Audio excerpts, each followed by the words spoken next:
6 feet under 3 towns over.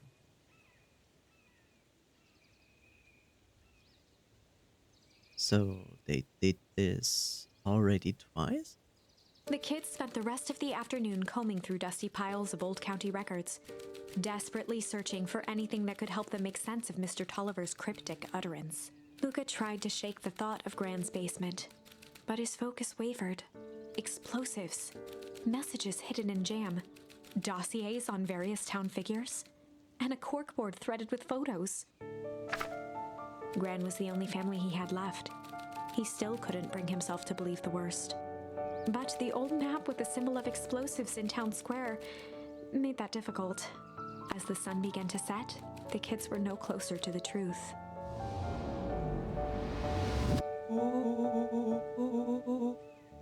If I have to read any more records, my eyeballs are gonna pop.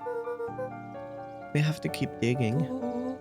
If I dig another word, I'm gonna end up in one of these asinine death records.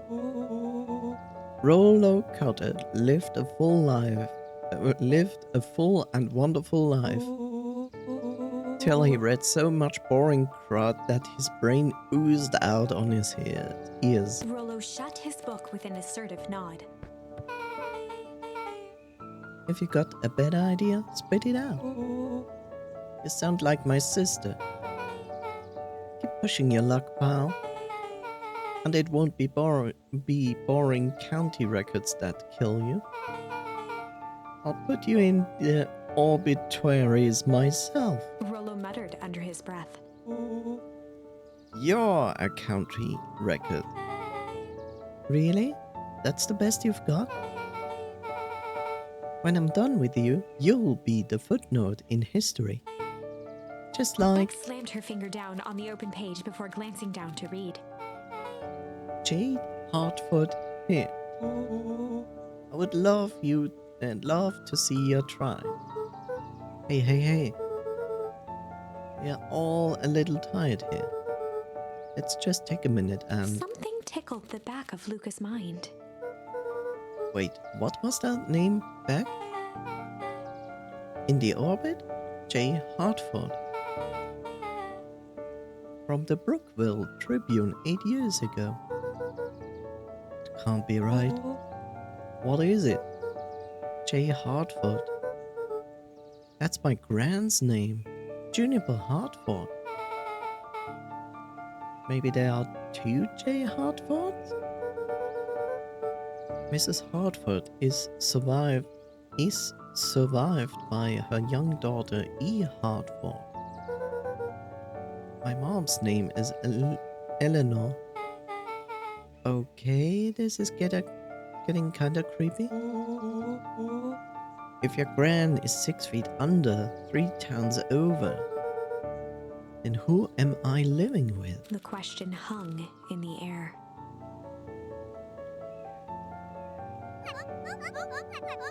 Alright, gang, I gotta close up for the night. Beck rubbed her eyes. How late is it? Almost 10. Oh crap, fire's gonna kill me. Gotta go. Yeah, my parents will be worried sick. Okay, let's meet up early as we can at the festival tomorrow. What are you going to do about the unconscious man in your basement? I'll think of something. I will eat him. Luca's heart was pounding as he approached the house. If he was lucky, Gran, or whoever it was, hadn't gotten back yet. And of course, there was Mr. Tolliver tied up and unconscious in the basement. Let's face it, if he was unconscious for hours on end, that would be bad. Dealing with him would be the first order of business.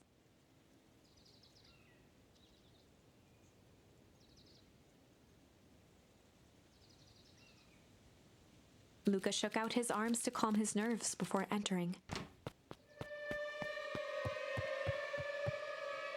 He held perfectly still, tempering his breath, and listened closely.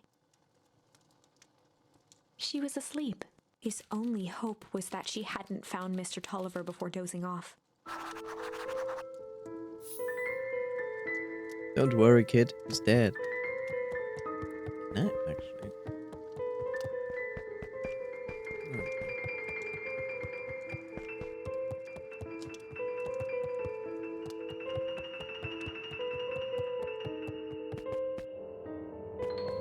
Whoops. Oh no. Mr. Tolliver was nowhere to be seen.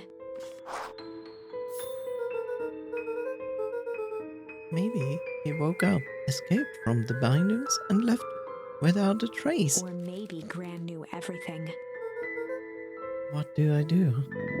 Luca's hungry stomach groaned. Not realizing it, he'd gone the entire day without eating. Okay, we can figure this out.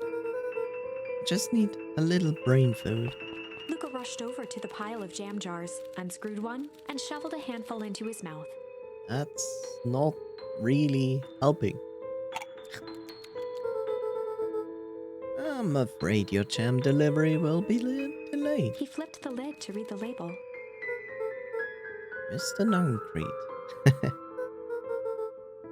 Okay, now I can think. So if Gran knows we tied up Mr. Tolliver, I'm screwed. If she doesn't know, then I need to play it cool.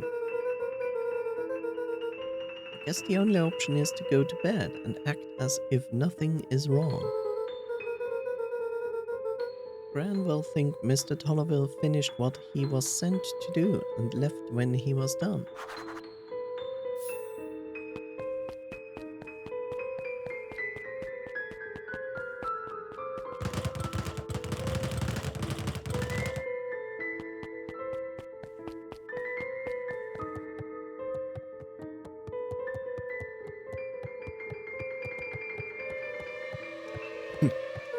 She's gone. Gran? Okay, stick to the plan. Go to bed, play it cool. As Luca climbed the final stair, the emotion of the day dragged heavily on him. With each consecutive step, his legs weakened. His stride began to falter. He tried to grab for the railing to steady himself. Something was wrong. Come on, legs. Just a few more steps. Luca groaned and tried to move. His limbs might as well have been bolted to the ground. Through numb lips, he mumbled just before falling asleep. Oh, it's in the jam. The jam.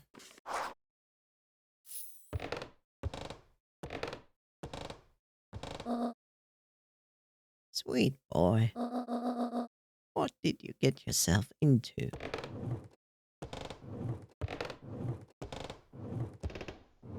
Now I make jam out of you. Rest now and let me handle everything.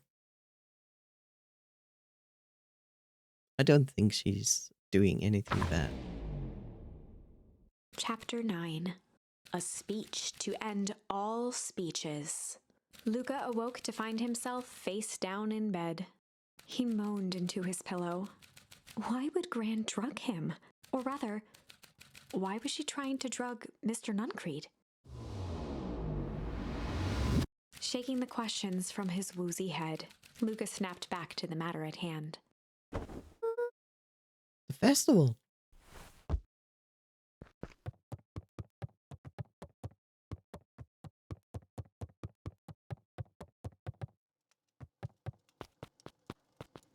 Math jam. Never do it.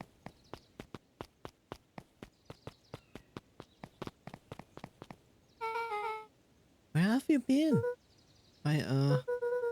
Gran put something in the jam.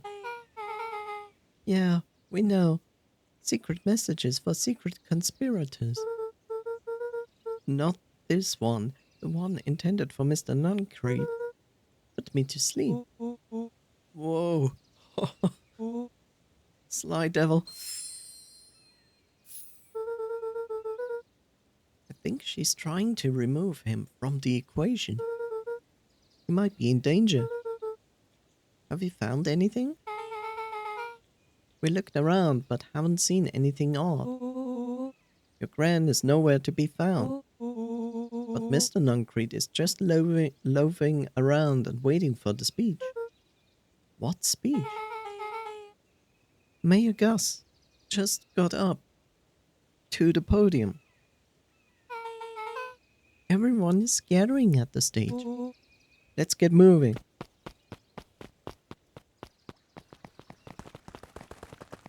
Augustus Valentine nervously wiped his brow. This thing.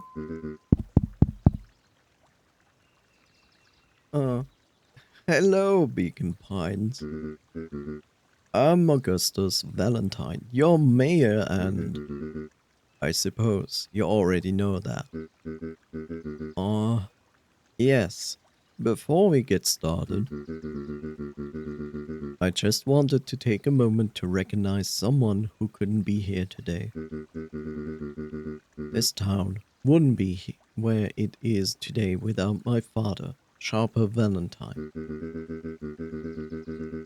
So I thought we could begin with a round of applause befitting such a great man. Oh, the enthusiasm. Even that's more than the old codger deserves. Gus cleared his throat and awkwardly loosened his tie. Right, where was I? William Kerr bounded on the stage with the energy of a preacher at a big tent revival. Of course he is. Gus Valentine, everyone. He gave Gus a hearty slap on the back and motioned him off the stage. Let's hear it for our mayor.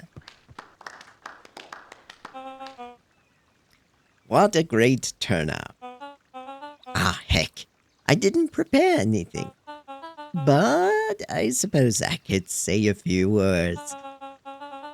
Would be ashamed to waste such a beautiful podium. Mr. Kerr pulled a thick stack of note cards out from his vest. Oh, here we go.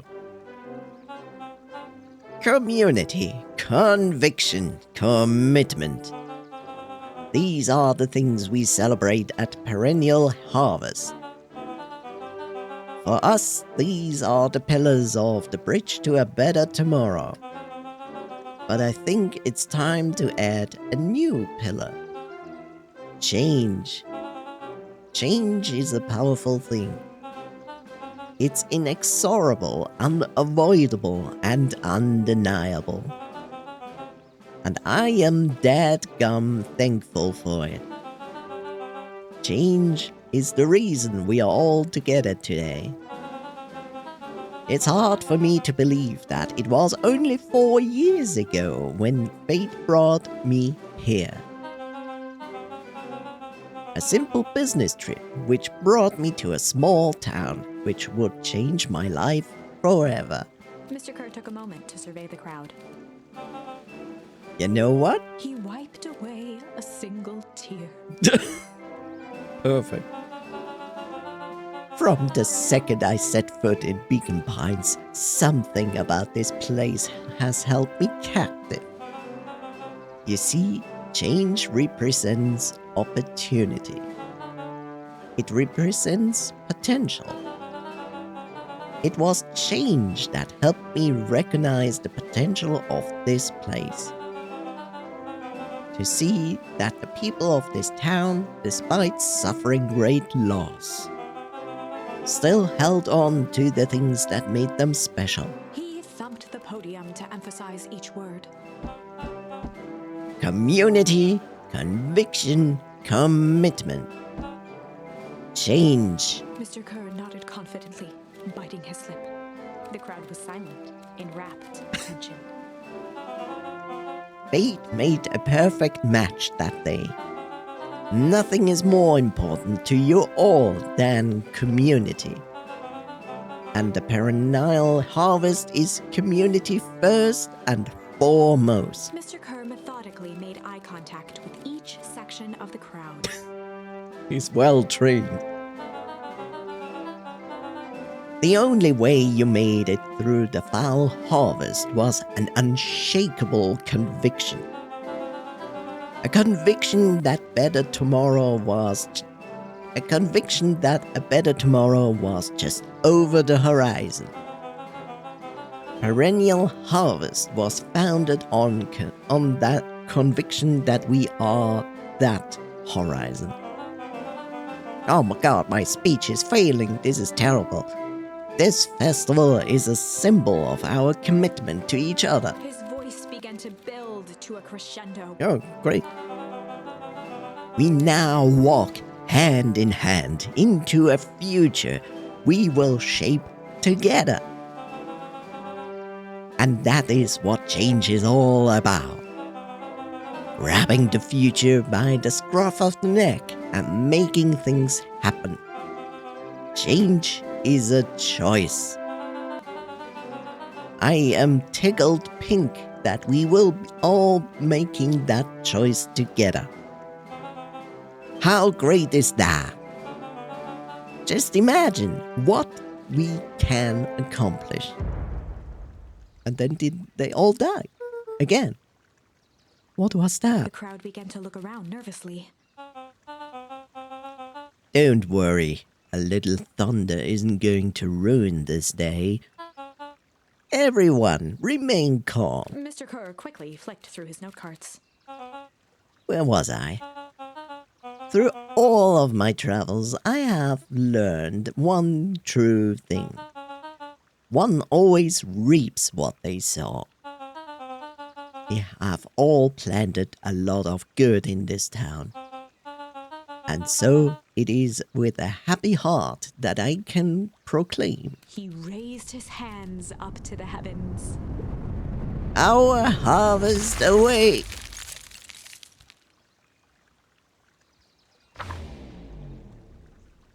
At that moment, a merciless wall of impossibly cold air ripped through the crowd, instantly freezing everyone and everything it touched.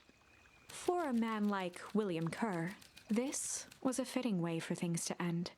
On a stage, with an entire town frozen in rapt attention for the rest of time. The end.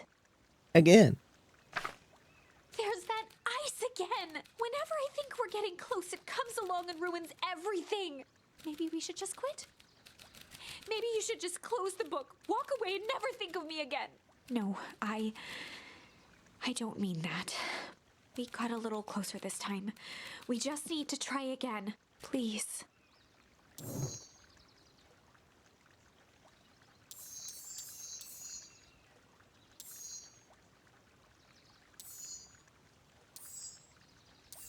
Went here, now we go back here. Here we can do choice there. It's the only choice. So let's do it.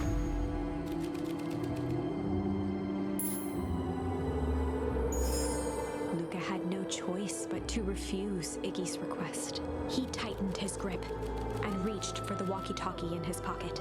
A wild delight crept onto Mr. Kerr's face. That's a good lad. Now, radio for help. Iggy begged Luca with his eyes one last time, but Luca pressed the button and called out, We need help. Mr. Kerr is in danger. It wasn't long before they were once again surrounded by clipboards. Mr. Kerr sighed with relieved frustration. There you are. You really are a worthless lot, aren't you? Mirror, now. A clipboard dutifully produced an ornate ivory hand mirror, and Mr. Kerr began preening his tousled hair. Ah, that's better. Mr. Van Horn, I applaud your sharp thinking under duress. I'll put in a good word for you with the founder. Take them away. A swarm of hands overpowered Luca. The last thing he saw before a cloth bag was pulled over his head was the defeated look on Iggy's face. The end. I think this was one of those times where doing the right thing was the wrong thing. But at least we have finished that.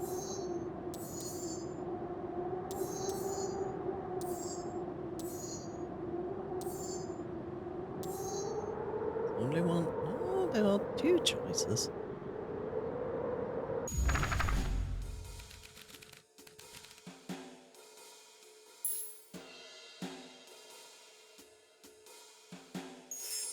They'd run the classic good cop, chill cop interrogation. I'll handle this. Just gotta play it cool. Luca walked calmly to the light switch, flicking it off and on a few times. Mr. Tolliver shook his head, gathering his wits. Oh, Charlie, I sure got my bell rung. He looked over to find Luca, who returned a calming grin. Sorry, Mr. Tolliver. This was all a big mistake. Luca, what's going on here?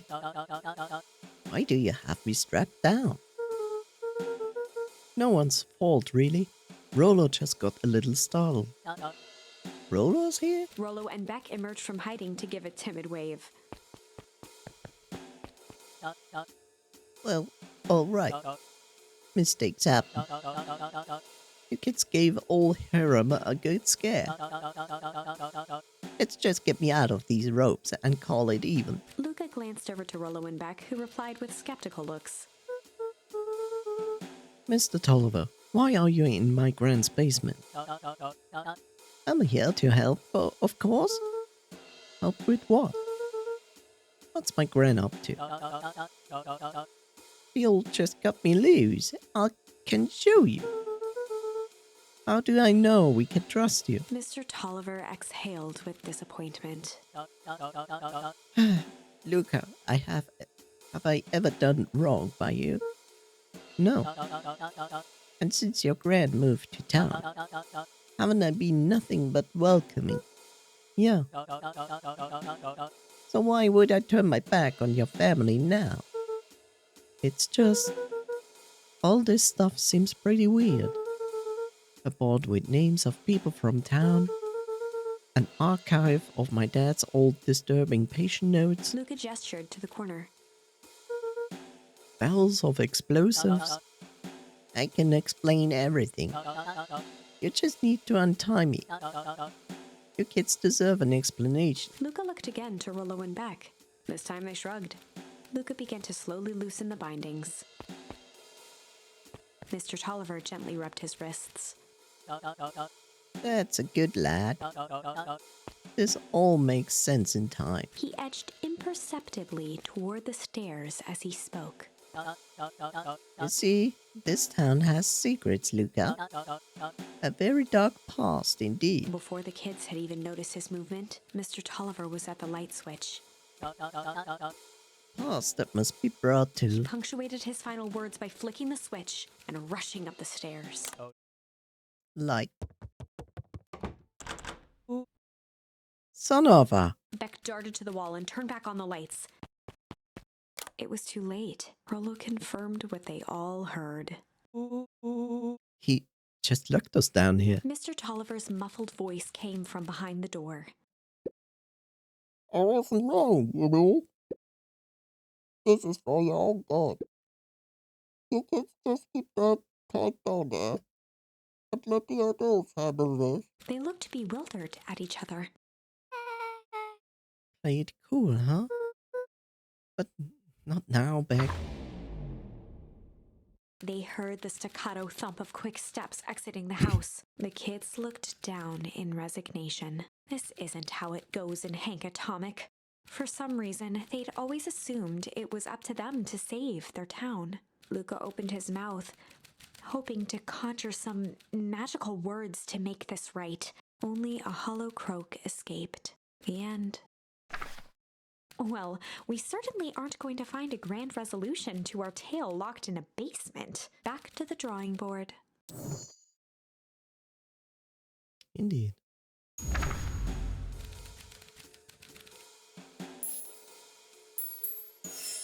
They'd run the classic good cop, sly cop interrogation. Luca and Rollo ducked behind a barrel, leaving Beck to her task. With a few crisp snaps, she roused Mr. Tolliver. Huh? What's going on here? You're the Modwell girl. Please call me back. Sorry about all of this. Mr. Tolliver looked down and shifted a bit, testing his restraints. It seems there has been a mix-up. You see, I'm down here for the same reason you are. Juniper sent you here? Beck caught herself before letting the surprise manifest on her face. She'd already gotten him to reveal his relation to Gran. This was gonna be easy. You know how Juniper is with her precautions. Operation Sparkplug has us all on edge. I guess she thought you needed some backup. But she sent a child? What better way to avoid prying eyes? Who would suspect a kid? I suppose that makes sense. Mr. Tolliver wriggled a bit in his restraints. Oh, I'm sorry. Beck quickly removed the ropes. That had to be that had to be uncomfortable. A little, yeah. But you understand. Never know who trust in this town. Mr. Tolliver rubbed the growing knot on his forehead. Very true. So it turns out we're both here to... Beck twirled her hand, as if to prompt Mr. Tolliver to finish her thought. destroy the evidence. Beck shook her head and clicked her tongue. Yep. The old gal is nothing if not thorough. Mr. Tolliver let out an amused huff in agreement. Sure she is. Can't blame her, though. If anyone were to find out that we're going to destroy the source, well, we both know how bad that might be. No one will know anything once I've finished cleaning things up down here. Beck was on a roll now, playing Mr. Tolliver like a fiddle. You sure you can finish this up on your own? Juniper trusted me for a reason.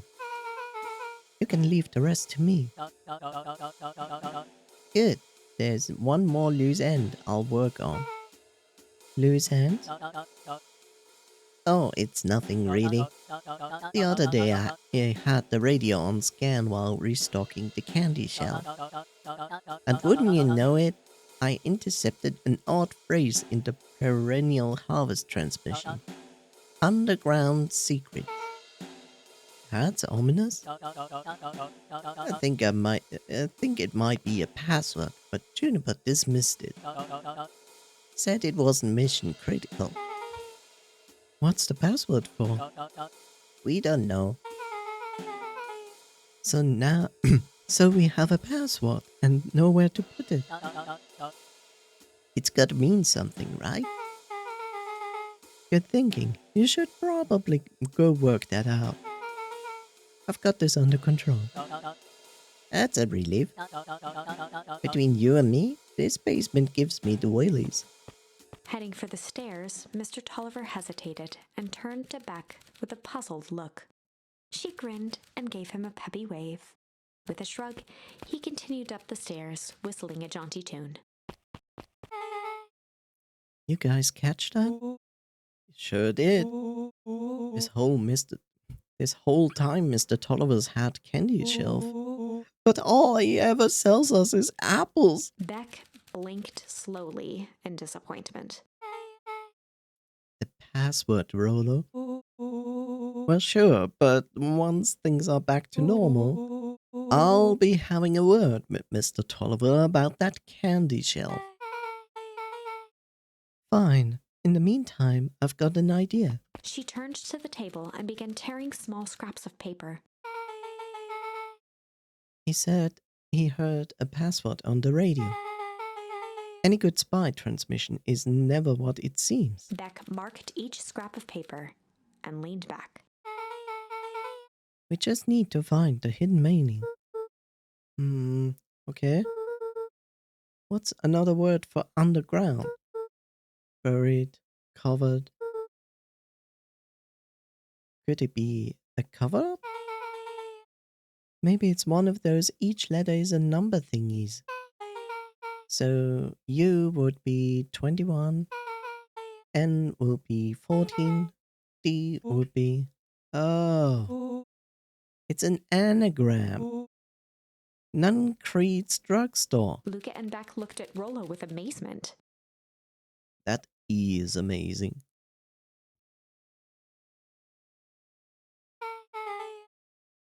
Rollo, that was incredible.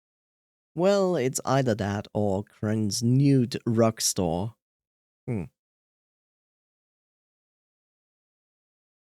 But aren't rugs nude to begin with? Yeah, I think we are right the first time. How did you do that? What can I say? I love ciphers. Well, I guess we know where to go next.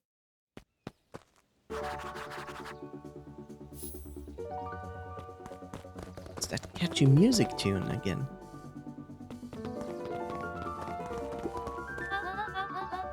You scared me half to death.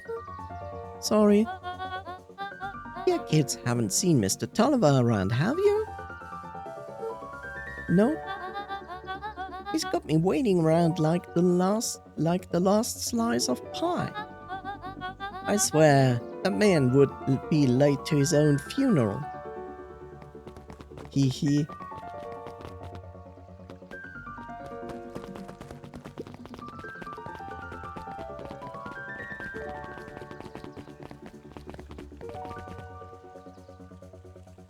Oh, great.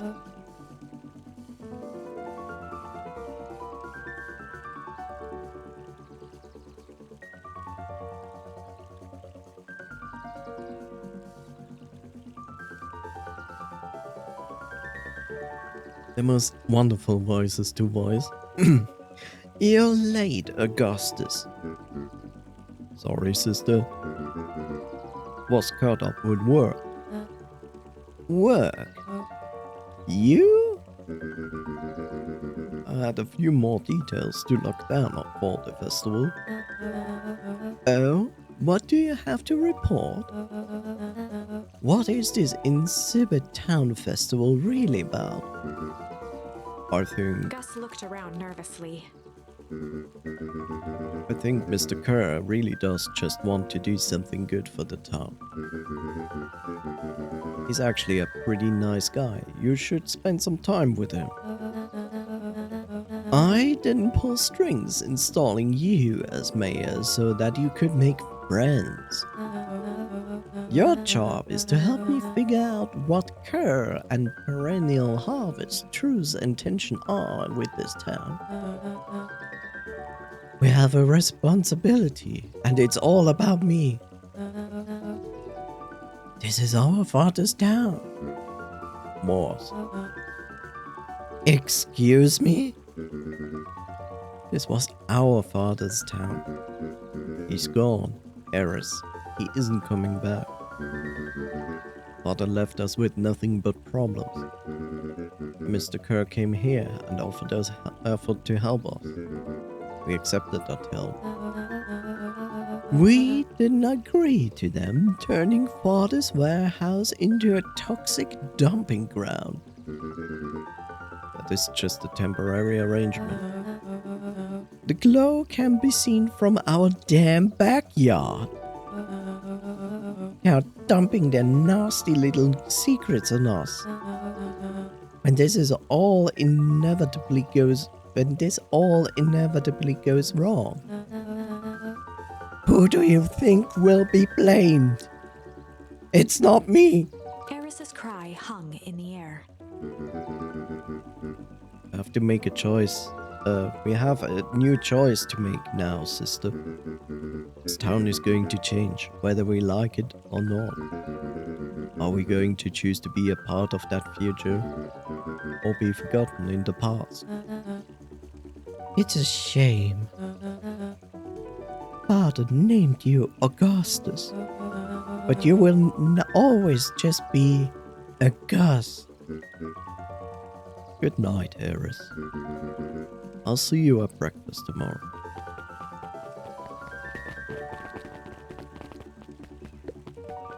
getting late, children.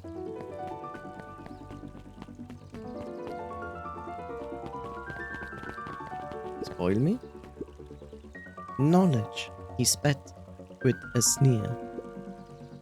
There exists a gulf between knowing something and being able to do a damn thing about it. I do hate when the villain makes a good point.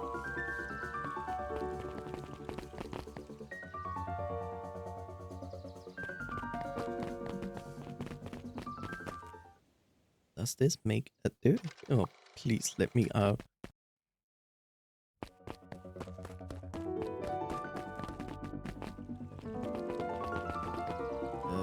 Drugstores.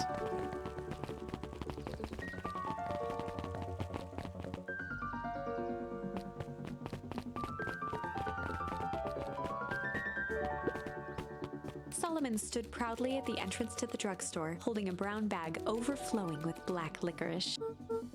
Hey, Solomon. We're looking for Mr. Longcrete. Is he still here? In there? I'm afraid not. Then where did you get the candy from? You might say we have an arrangement. Solomon shoveled a surprising amount of licorice into his mouth. Sometimes it's the small pleasures of life. Though we might not always have family to rely on, licorice has never let me down. Well, I can't say licorice would be my first choice. But whatever floats your boat. You can tell a lot about a person by their choice of confection. So you have no taste? Badunch. Oh, yeah, I guess. I like sour gobs. I'm certain you do. I always wondered why Mr. Nuncrete kept licorice in stock. You must eat enough of it to make it worthwhile.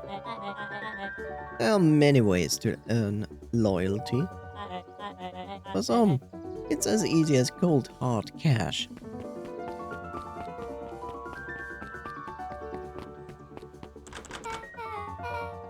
Well, he's right. It's locked. There's got to be more clues. Okay, let's see. Let me in! I guess it's the phone booth. Have you ever seen anyone actually using this thing? Besides Mr. Nuncrete? No. Beck cupped her hands on the glass to peek inside. That is not a normal phone booth. It's got like a blinky keypad. Why would there be a blinky keypad? Grant's new drugstore. I mean, underground secrets. The password. Beck flung open the door and they all squeezed in. Alright, let's see here. Luca cracked his knuckles and entered the letters into the keypad. Underground secrets. Sounds like that did something. Great, what now? I guess we... The inside of the phone booth dropped loose from its shell. Without even the space to panic, they closed their eyes, held their breath, and accepted their fate. Suddenly, the chaotic descent slowed to an effortless landing. It was unclear where they ended up, but at least it was solid ground. The air was stagnant and smelled vaguely of chlorine. I knew it. You knew that there was a secret hub full of strange tubes under the phone booth? ... Why you keep saying that? Of course I did. Didn't I say that? No. I definitely thought it. Luca, do you remember when I said how cool it would be if the trans-dimensional conduits from Hank Atomic issue number 12 were real? Roller, at one point or another, you've said that about every technology ever discussed in Hank Atomic. That's why I'm such a good predictor. Looks like each of these has something written on them.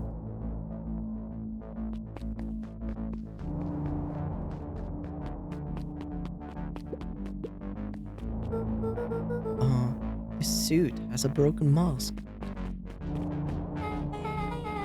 So we have found our mystery warehouse creeper. We've at least found them hazmat suit. If it walks like a non-creed and talks like a non-creed, let's not jump to conclusions. Just saying. Valentine Fertilizer Warehouse. Isn't that where you almost got snatched? Yeah. Why would Perennial Harvest have a tube going to the old Valentine place? This is starting to feel like something big. Perennial Harvest main office. That's where my mom works. What does she do? Science stuff? Is she involved in all of this? We just moved here. How could she be involved? True. Mining Operations Alpha. You guys have mines here? Not that I know of. This town is all farms and fertilizer. And a series of tubes. Pa always says you can only trust a miner up to the point when they hit gold. Not sure how that wisdom applies in this exact situation. That's the thing about Pa. You don't always realize what he means until it's too late. What a great wisdom. That's a lot of buttons. Let's press them all! Whee! And then throw a cup of coffee over it.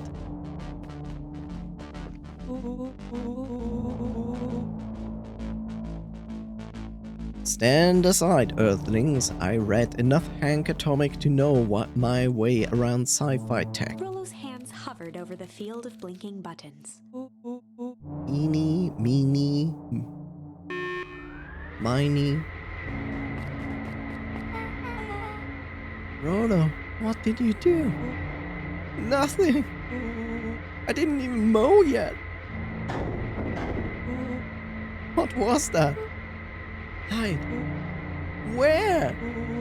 There's nothing but weird tubes down here. Just get back.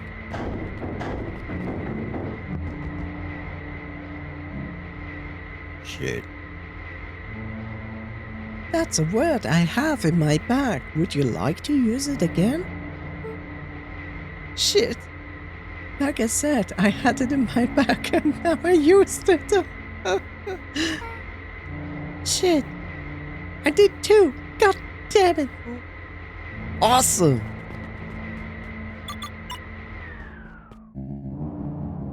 You all need to come with me now. We aren't going anywhere with you. Not until we have some answers. Mr. Underground's secrets? I told them it was an absurd password. But they love anything that makes them feel clever. They? Who? That's no matter. If I can keep you hidden until after the festival, I might be able to save your skins.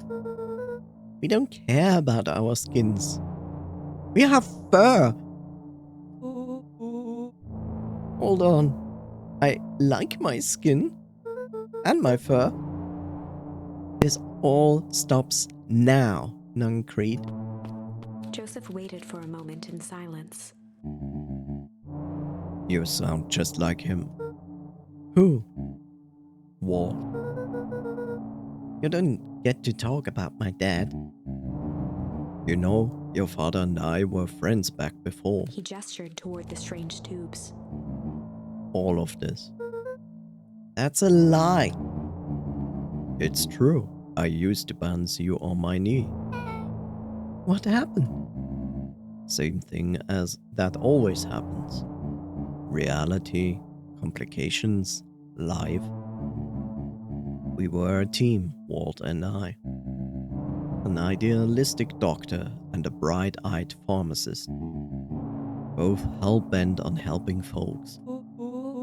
So you were his sidekick? No. We were partners. Now kiss. He helped the patients and I helped him. Yep, total sidekick. Nuncreed let out a growl of a sigh. Luca, I need you to know this.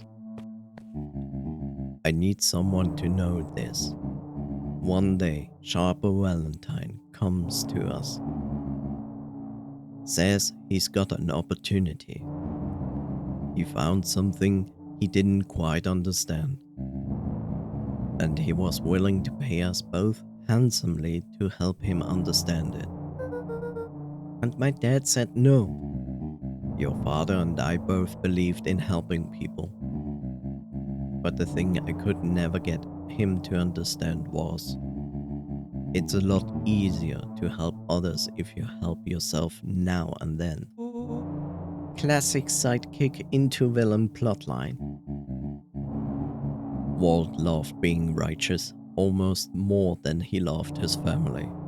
That's why he became Batman. It makes absolute sense.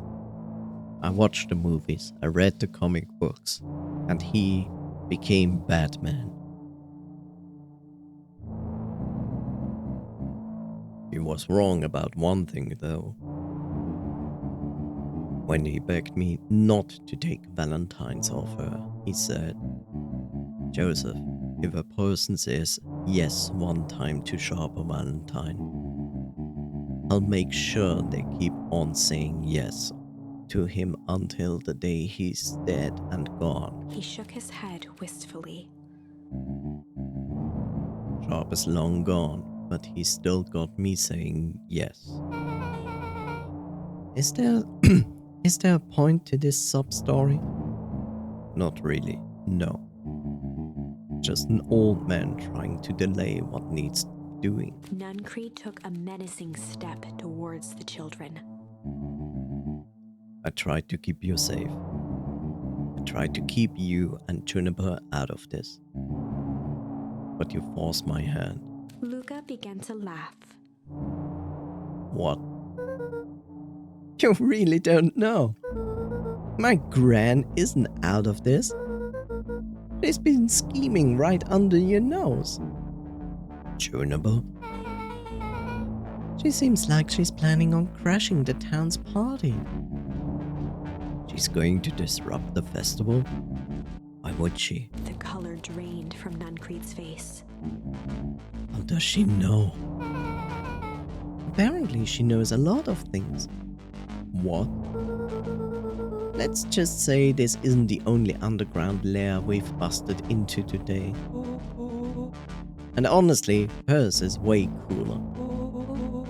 She's got maps and explosives and bad intentions, big man. Nuncreed grabbed Luca by the shoulders. His eyes were frantic. You need to tell me what she's going to do right now.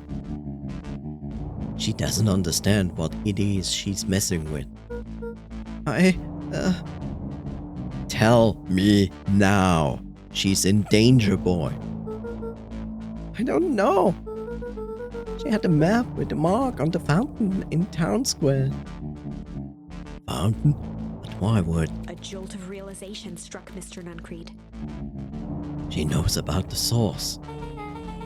What the heck is the source? If she tries to destroy the source, it could catalyze an... Dear God, she's going to freeze us all.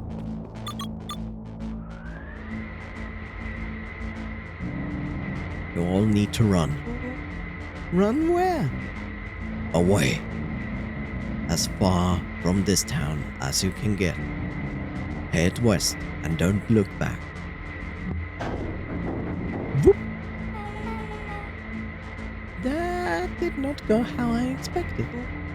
So, you're totally following him, right? Totally. See you on the other side. That must hurt. You good? You good? Yep. I love this town.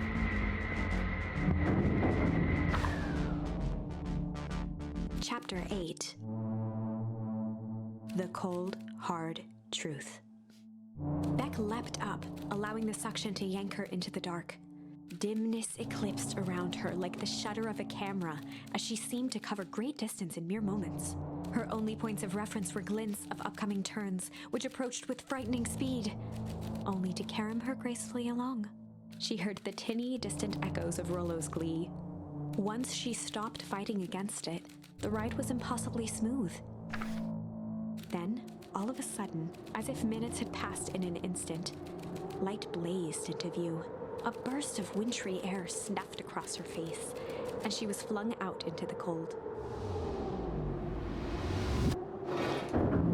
Ah.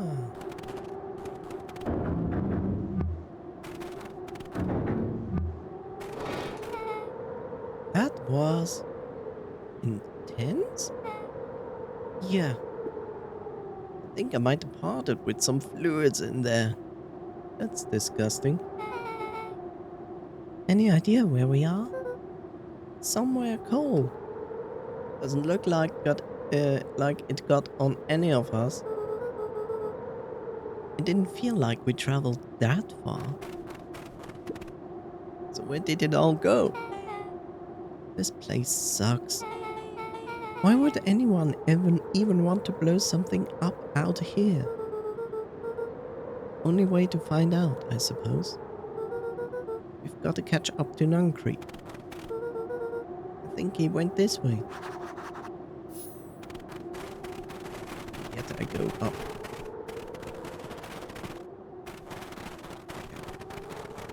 Not going to work this time.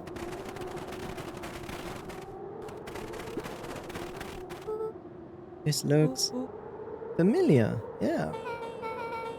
Maybe we can clear off the snow? Time, Nuncrete's getting away. Aww. Really? Really don't let me do that. Okay.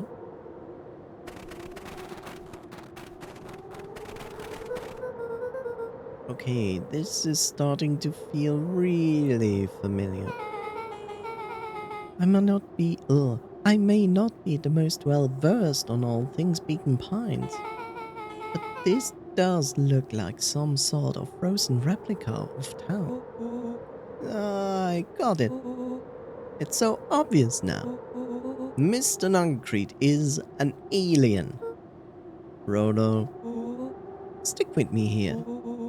His species can only live in sub-zero temperatures. Oh boy, here we go again.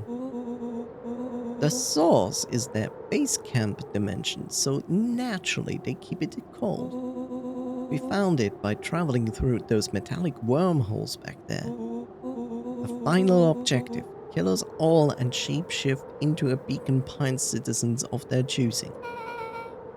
You never really had me, but you very much lost me there. You get used to it. We should keep moving.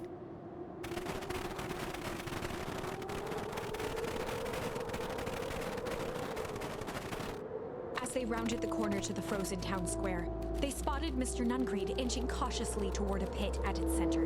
He held his arms out gingerly, as if approaching a beast in the wild. Upon closer Closing the distance, Luca recognized what Nuncreed was after. Gran stood confidently at the edge, one arm outstretched over the abyss. Nearby, a wheelbarrow had been emptied out. She held a lit torch, which flickered in the bitter wind.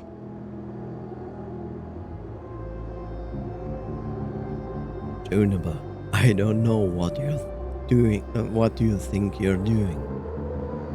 But I assure you, this is not going to solve anything. If you drop that, you've doomed this whole town. Oh, it wasn't me who doomed this town. I've been watching you, Joseph. I know what you've done. You and your co-conspirators. Conspirators. Gran? What's happening? Luca, you and your friends need to leave right this moment. Mr. Nuncreed turned back toward the kids, desperation in his eyes. Listen to your grandma, Luca. This is between me and Juniper. Rollo-Winback held steadfast in awe. Luca approached closer. Mr. Nuncreed spun back toward Gran, his voice growing louder. You've got it all wrong, Juniper. Just hand over that torch. You don't understand what you're doing. How could I possibly trust you to do the right thing? Walt told me everything. He trusted you, and you betrayed that trust. Luca, did you know that this man's entire life is a lie? If it weren't for him, your father might still be alive. Mr. Nuncreed winced with anguish. His voice hardened. That's not true. They both now yelled, not to each other, but at fate itself, making their peace with long-held burdens. The wind howled with encouragement. Walt was like a brother to me. We just had different ideas about how to effect change. Very convenient that your way will just happen to line your pockets. Now, that's not fair. They menaced at each other, both catching their breath. The moment balanced on a knife's edge. Amid a blur of emotions and memories, Luca's mind flooded with questions. The wind calmed, as if to give him the stage.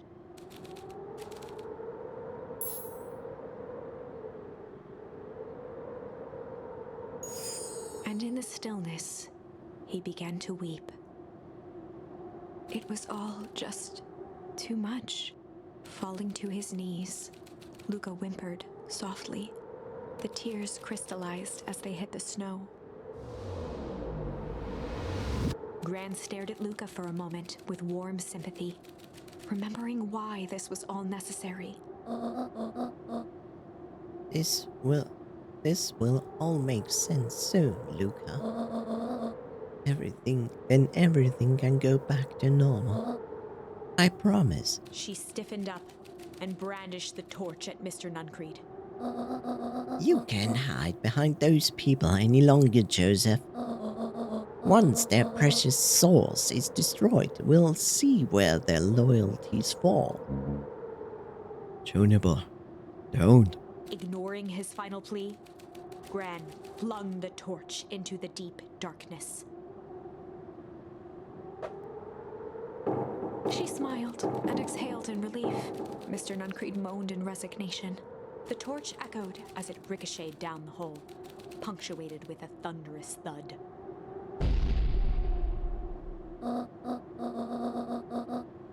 You see, Joseph, I have learned one very important lesson in life. If you want things to change, then you must be willing to. Before Gran could finish, the ground shook her to silence.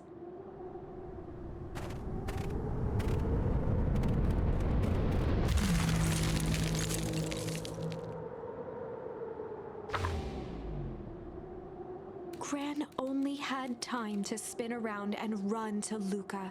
Her attempt to shield him, an honorable but trifling act. Unflinching love, pitted against an unthinking horror, there was no contest. Her warm embrace froze in an instant.